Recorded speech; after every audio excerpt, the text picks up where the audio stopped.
आपकी बहू झूठ नहीं बोलती। सुधा और राकेश के 3 बेटे थे।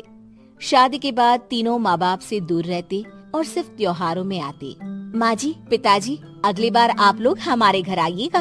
अरे नहीं बहू, सब यही आ जाते हैं तो घर खिला खिला लगता है। हाँ बहू, तू हमेशा बुलाती है तो जरूर आएंगे तेरे पास भी। हाँ हाँ, दीदी का घर बड़ा जो है, सब कुछ अपनी शादी के बाद दीदी को ही तो दे दिया था। हमें भी दिया होता तो हम भी बड़ा घर लेते। क्यों सुनील? अरे नहीं, पापा ने सबको एक बराबर ही दिया है। छोटी बहू, क्या चाहिए तुम्हें, बोलो। वो आपके सोने की चेन वाली घड़ी है ना, वो अगर आप मुझे। तभी वहाँ मछली बहू भी आ जाती है। और मुझे ना आपका मंगलसूत्र कितना लंबा, सुंदर और भारी भी है। अरे हाँ हाँ, तुम दोनों को ही दूंगी बहू, चिंता न करो। चलो अब खाना लगाओ, खाना खाया जाए। सभी मिलकर खाना खाते हैं कि पड़ोसन आ जाती है। अरे सुधा बहन, थोड़ी चीनी तो देना, घर में शक्कर नहीं है और मेहमान सर पर बैठे हैं। अरे छोटी बहू, चाची को शक्कर तो दे दो। अरे मछली दीदी, आप दे दीजिए ना, मैं यहाँ कम आती हूँ तो मुझे पता ही नहीं है कि सासू माँ सारी चीजें कहाँ रखती है। और तुम ना कौन सा यहाँ रोज शक्कर फाँकने के लिए आती हूँ, मुझे भी नहीं है पता। तभी बड़ी बहू हाथ में चीनी की कटोरी लेकर आती है। चाची, शक्कर आप लोगों का बड़ा सहारा है माँ जी और पिताजी को, वरना हम लोग तो यहाँ रहते ही नहीं। आप जैसे पड़ोसी हैं तो हम निश्चिंत है। और जीती रहे बहू, आप तो ये घर पड़ोस कम परिवार ज्यादा लगता है। सुधा अपनी बड़ी बहू को देखकर बहुत खुश रहा करती थी। वो उससे अक्सर घंटों बात भी किया करती, लेकिन दोनों दूसरी बहुओं का भी वो समझती थी कि शायद छोटी है, वक्त आने पर संभल जाएंगी। समय आ जाता है जब सभी को वापस जाना होता है। माँ जी, हम लोगों की फ्लाइट पहले है, हमें इजाजत दे। वो सास के गले लगकर चली जाती है। थोड़ी देर बाद छोटी बहू कहती है, माँ जी, मैं ना ये सोफे के कवर और चादरें ले जा रही हूँ, यहाँ तो ऐसी ही पड़ी रहेंगी। हाँ हाँ बहू, ले जा। और कुछ चाहिए तो बोल। और तो चाहिए बहुत कुछ, पर चलिए कोई बात नहीं, अगली बार ले जाऊंगी मैं। ऐसे ही मंजली बहू भी घर का बहुत सारा सामान ले जाती है। सभी के जाने के बाद सुधा राकेश से कहती है, घर कितना सूना लग रहा है ना। हाँ, और खाली भी। तुम्हारी दोनों बहुएं सब बटोर गई। अरे ठीक है ना, हम दोनों ही तो हैं, कितना सामान लगेगा। फिर उन लोगों की नई गृहस्थी, इतना मत सोचा करे। समय बीतता है। ऐसे ही हर साल त्योहारों में सुधा और राकेश के बच्चों की बहू आते और जाते वक्त ढेर सारा सामान पैक कर कर ले जाती। लेकिन कुछ ही सालों में सुधा का देहांत हो जाता है। पिताजी, आप यहाँ अकेले क्या करेंगे? हम लोगों के साथ चलिए। नहीं बहू, इस घर में सुधा की यादें हैं, मैं उसे नहीं छोड़ सकता हूँ। अब तुम लोगों की माँ नहीं रही।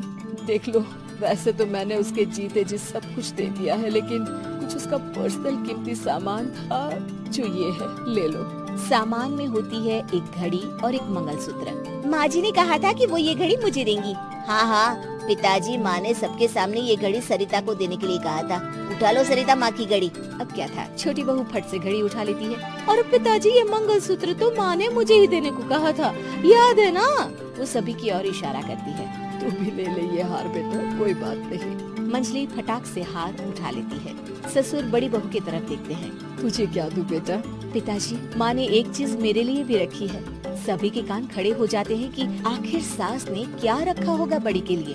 अरे माँ जी तो दीदी से प्यार भी ज्यादा ही करती थी, हमेशा उनसे बात किया करती।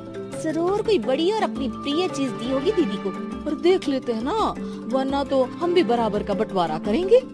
हाँ, कर लेना बंटवारा।